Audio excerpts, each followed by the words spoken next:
And welcome back to my channel. तो आज की वीडियो रोज़ की वीडियो से थोड़ी अलग होने वाली है, क्योंकि इस वीडियो में मैं आपको एक ऐसी स्टोरी बताने वाली हूँ जो मुझे मेरी मम्मी ने बताई थी कल। जब मैं उनसे बात कर रही थी तो मैंने उनसे पूछा था कि मम्मी कोई ऐसा आइडिया बताओ जिस पे मैं अपनी वीडियो बना सकूँ, भक्ति से रिलेटेड या कैसी भी जो सबको अच्छी लगे।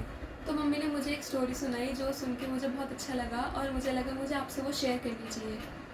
तो ये स्टोरी है एक पंडित जी की जो जयपुर में रहते थे। उनका नाम परशुराम जी था और वो सिखावत सरदार के पर वो थे, पुरोहित थे। उनकी एक पुत्री थी जिनका नाम करमवेती था। जब वो बहुत छोटी सी थी तब से उनको पूजा पाठ में और भक्ति में बहुत लगन थी। वह श्री कृष्ण से बहुत प्रेम करती थी और उनकी पूजा पाठ किया करती थी। वह उनको हे नाथ करके पुकारती, उनके कीर्तन पे नाचती, हंसते हंसते लोटपोट हो जाती थी। ये सब देख के उनके परिवार वालों को बहुत खुशी होती थी कि इतनी सी बच्ची पूजा पाठ करती है, इसमें इतनी श्रद्धा है। धीरे धीरे जब वो बड़ी होने लगती है उनके पिताजी सोचते हैं कि अब उसका विवाह करा देना चाहिए, पर करमवेती ऐसा नहीं चाहती थी और ये चीज़ वो अपने पिताजी को बता भी नहीं सकती थी। तो वो शादी कर लेती हैं। जब उनको पता चलता है कि उनके ससुराल वाले उनको लेने के लिए आ रहे हैं तब वो घबरा जाती हैं और चिंतित हो जाती हैं। वो सोचती हैं कि जब मैंने अपने आप को कृष्ण जी को, भगवान जी को समर्पित कर दिया, अपना सब कुछ उनको सौंप दिया है, तो मैं ऐसे कैसे किसी के साथ जा सकती हूँ, ऐसे कैसे किसी की हो सकती हूँ। तो उनके दिमाग में एक सुझाव आता है। वह प्रभु से प्रार्थना करती है कि आप मुझे मार्गदर्शन करो, मेरी सहायता करो, मुझे कोई रास्ता दिखाओ। रात को जब सब लोग सो जाते हैं तो करमवेती बिना किसी को बताए चुपचाप वृंदावन के लिए निकल जाती है।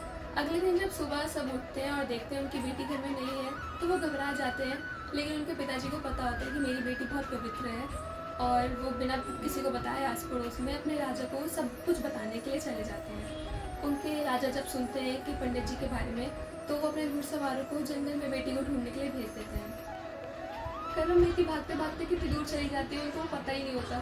जब वो रुकती है और देखते ही सुबह हो गई है तभी उनको आवाज़ आती है घोड़े के पैरों की। तो उनको लगता है कि उन्हीं को ढूंढने के लिए आ रहे हैं, लेकिन आसपास कोई छुपने की जगह नहीं होती तो वो बराबर में झाड़ियों के पीछे छुप जाती हैं।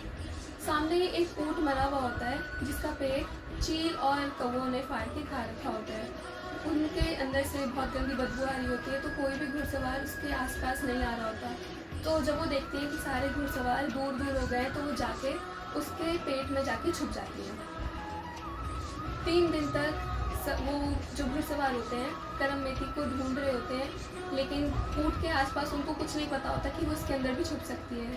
तो जब उनको करमवेती नहीं मिलती तो वापस अपने राज्य लौट जाते हैं। और जब उनके मम्मी पापा को पता चलता है कि उनकी बेटी उनके साथ नहीं आई है तो वो निराश हो जाते हैं और अपने घर वापस लौट जाते हैं। जिसकी कृपा से विष अमृत बदल जाता है और अग्नि शीतल हो जाती है, उसकी कृपा वर्षा करमवेती में बरस रही थी, जिसकी वजह से जो ऊँट की बदबू थी वो भी उनको खुशबू लग रही थी।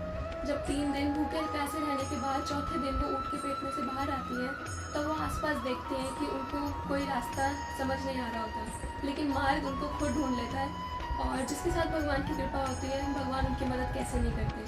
तो करमवेती जो होती हैं वो वृंदावन पहुंच जाती हैं। वो आनंद में झूमने लगती है वहाँ जाके और उनका मन बहुत प्रसन्न हो जाता है। फिर वह एक नदी में स्नान करके अपने वस्त्र चेंज करके अपने पूजा पाठ में बैठ जाती हैं। जब उनके पिताजी को लगता है कि उनको एक बार वृंदावन जाके देखना चाहिए तो वो वृंदावन के लिए जाते हैं और वहाँ पे वो करमवेती को कैसे ढूंढते हैं, क्योंकि वहाँ पे उनको कौन जानता था। एक वृक्ष पे चढ़ के जब वो चारों ओर देखते हैं तब उनको ब्रह्मकुंड के पास एक वैरागन बैठी हुई मिलती है। तो वो नीचे जाके जब उनके पास पहुंचते हैं तो वो पहचान जाते हैं कि वो तो उनकी पुत्री ही है। वो उनके पास बैठ जाते हैं। उनकी दशा देख के उनको दुख तो हो रहा होता है, लेकिन वो अपने आप पे गर्व भी महसूस कर रहे होते हैं। जब वो सोचते हैं कि इनकी पूजा खत्म हो जाएगी उसके बाद वो करमवेती से बात करेंगे, लेकिन बहुत देर रुकने के बाद भी वो अपने जाप से बाहर नहीं आते। तो उसके पिताजी उनको हिलाते हैं और जब वो एकदम अपने पिताजी को देखती हैं तो वो उनसे बात करते हैं। उनके पिताजी उनको बोलते हैं कि तुम पूजा पाठ करने के लिए घर चलो, तुम्हें किसी चीज़ के लिए कुछ नहीं बोलेंगे। लेकिन उनकी जो बेटी होती है, जो करमवेती होती है, वो बोलती है पिताजी यहाँ आने के बाद वापस कौन जाता है, आप मुझे यहीं छोड़ दीजिए, मैं अकेली यहीं रह लूँगी। उनके पिताजी उनके सर पे हाथ रख देते हैं और वापस आ जाते हैं। वो सारी चीज़ें जाके राजा को बताते हैं तो राजा की इच्छा होती है कि वहाँ जाके वो करमवेती के एक बार दर्शन करें। तो वो जब वृंदावन जाते हैं करम मेटी से मिलने के लिए, तो वो उनसे बात करते हैं। तो करम मेटी उनको हर चीज़ के लिए मना कर देती है, लेकिन राजा ब्रह्मकुंड के पास उनके लिए कुटिया बनवा देते हैं, जिसको करम मेटी स्वीकार कर लेती है। तो राजा जब उनके लिए कुटिया बनवा देते हैं तो करम मेटी के आगे हाथ जोड़ देते हैं। करम मेटी की भक्ति राजा को भी एक भक्त बना देती है, जिसकी वजह से राजा जी के मन में भी कृष्ण जी के लिए प्रेम आ जाता है। तो आज की स्टोरी बस इतनी। आई होप आपको ये अच्छी लगी होगी।